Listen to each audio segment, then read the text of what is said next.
सबको मेरा नमस्कार। मैं मौसमी चंद्रा सुनाने जा रही हूँ अनपोस्टेड लेटर सीरीज से एक इमोशनल चिट्ठी जिसे लिखा है सोनिल सिंह जी ने। कोरोना काल चल रहा था तब की चिट्ठी लिखी है। शुरू करती हूँ। आपको खत लिखने का मन तो नहीं था, पर क्या करूँ, अपने मन की बात आपको व्हाट्सएप पर कहने की हिम्मत ही नहीं है।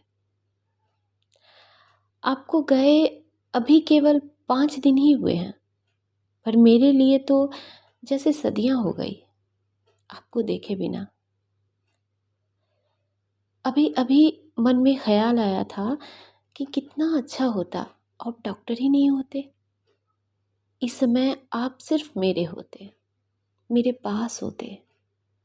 आपको पता है ना, आपके हाथों की बनी चाय पिए बिना मेरी सुबह ही नहीं होती। आपकी नन्ही भी अब मुझे कम परेशान कर रही है। हाँ, जानती हूँ, आप कहेंगे मान गई, मैं भी नन्ही ही हूँ। नन्हू नहीं। इन 5 दिनों में एक भी बार उल्टी नहीं हुई। सब आपकी वजह से ही होता था। आप ही ज़्यादा खिला देते थे मुझे। अब न भूख लगती है न उल्टी आती है। अपनी कसम देकर गए थे, इसलिए खाती हूँ नन्ही के लिए। आप जब पास होते हैं तो कितनी जल्दी नाराज होती हूँ ना मैं। अपने पास पड़े चाय के कप को देखकर हंसी आ जाती है मुझे। आपको कितना कुछ सुनाती हूँ, अगर आप चाय पीकर कप बेसिन में रख कर ना आए तो। लेकिन अब आपकी ही सारी चीज़ें मैं आपको पाने की कोशिश में कर रही हूँ।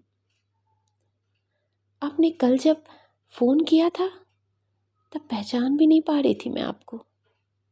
गर्मी लगती होगी ना, जब कपड़ों के ऊपर वो पॉलीथीन सीट से बना सूट पहनते होंगे। मास्क पहनने से आपके चेहरे पर, आपके चश्मे पर भाप बनती होगी ना बार बार। कितना गुस्सा कर रहे थे आप जब आपको बताया कि मैंने कल दूध लेते वक्त मास्क नहीं पहना था। गलती हो गई जल्दबाजी में, अब नहीं करूँगी। अगर मैं गलती करूँगी तो आपके दूर रहने का फ़ायदा क्या है फिर। आप भी तो दूर सिर्फ मेरे और नन्ही के लिए ही गए हैं ना।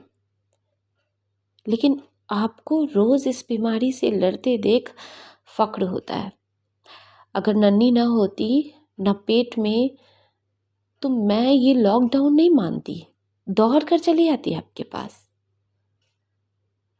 कितने सपने थे हमारे, इस समय में साथ रहकर अपने आने वाली जान के हमेशा आसपास रहने के। मैं आपके बाद एक खत भगवान को भी लिखने वाली हूँ। क्या मिला उन्हें ये सब करके? आप जल्दी से सब ठीक कर देंगे ना, पूछने वाली हूँ मैं उनसे। लेकिन जानती हूँ ये सब करनी इंसान की ही तो है। इस करनी की जो भरनी आई है उसमें भगवान को दोष देना सही नहीं।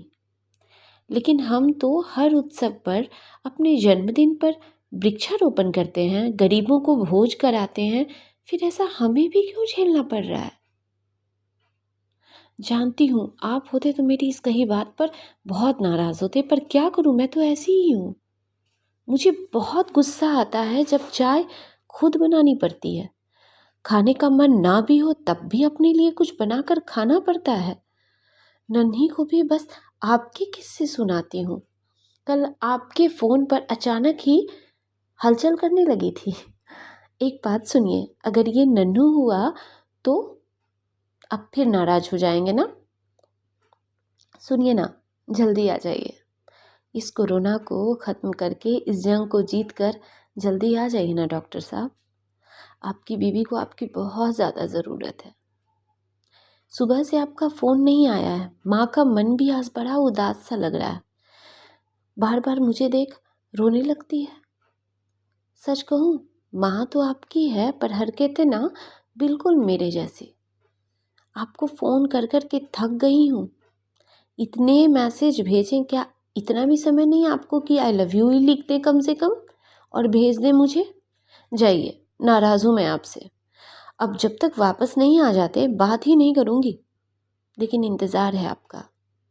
आ जाइए ना। आपकी नन्ही भी आपको बहुत ज़्यादा मिस कर रही है। आपकी इंतज़ार में आपकी नन्ही और नन्ही की मम्मा। नन्ही और उसकी मम्मा आज भी इंतज़ार करती है, पर डॉक्टर साहब कभी नहीं आएंगे, ये वो दोनों नहीं जानती।